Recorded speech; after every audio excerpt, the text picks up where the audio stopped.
saya akan menjelaskan tentang air tanah. Yang pertama, air freatis adalah air tanah yang terletak di atas lapisan kedap air tidak jauh dari permukaan tanah. Air freatis sangat dipengaruhi oleh resapan air di sekelilingnya. Pada musim kemarau, jumlah air freatis berkurang.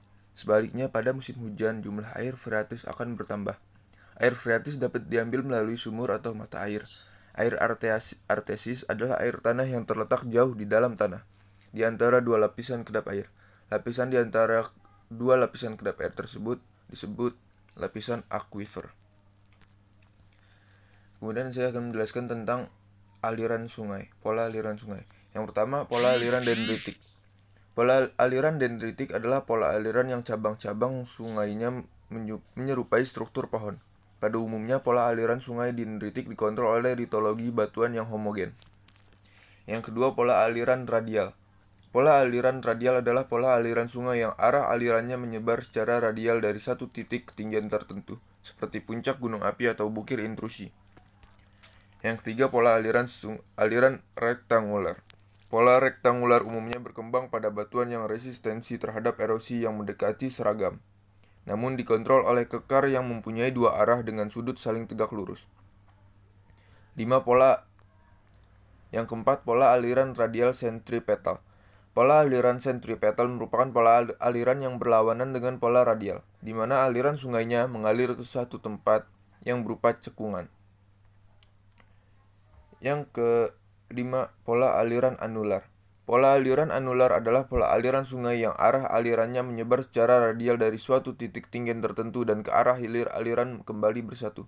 Pola aliran anular biasanya dijumpai pada morfologi kubah atau intrusi lokolit.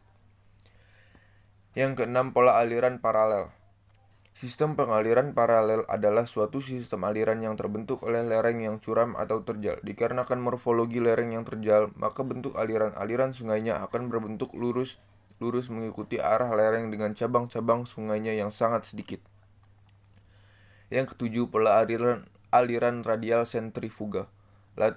Radial sentrifugal adalah pola aliran yang terletak di kerucut gunung berapi atau kubah yang baru saja mencapai tahap muda dan yang arah alirannya menuruni lereng. Kemudian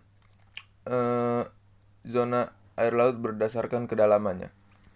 Yang pertama, zona litoral atau zona pesisir. Zona litoral merupakan daerah pantai yang terletak di antara garis pasang naik dan pasang surut. Pada saat terjadi air pasang, maka akan tergenang air, dan pada saat terjadi surut, maka akan kering. Yang kedua, zona neritik atau laut dangkal. Zona neritis adalah zona laut dengan tingkat kedalaman sampai 200 meter. Sebuah laut dapat dikategorikan ke dalam zona neritik apabila memenuhi syarat berikut ini. Yang pertama, bagian dasar laut mencapai kedalaman 200 meter. Sinar matahari masih dapat tembus hingga ke dasar laut. Pada zona ini, banyak binatang dan tumbuhan laut sehingga zona ini penting artinya bagi kehidupan manusia. Zona ini meliputi landas kontinen Sunda seperti Laut Jawa, Laut Natuna, Laut Karimata, Laut Selat Malaka, dan landas kontinen Zahul yaitu Laut Arafuru. Yang C, zona mesopelagik. Zona mesopelagik merupakan zona laut pada kedalaman 200 sampai 1000 meter. Yang D, zona batial. Zona batial merupakan zona laut dengan kedalaman 1000 sampai 2000 meter dan memiliki lereng yang curam. Pada zona ini matahari tidak mampu tembus ke dasar laut. Yang E, zona abisal. Zona abisal merupakan laut yang memiliki dalaman antara 2000 sampai 6000 meter. Di zona ini tekanan airnya sangat besar dan suhunya sangat rendah. Selain itu, tumbuhan dan binatang laut yang hidup sangatlah terbatas. Yang terakhir, zona hadal. Zona hadal adalah laut yang memiliki kedalaman lebih dari 6000 meter. Biasanya dijumpai dalam bentuk palung laut atau lubuk laut.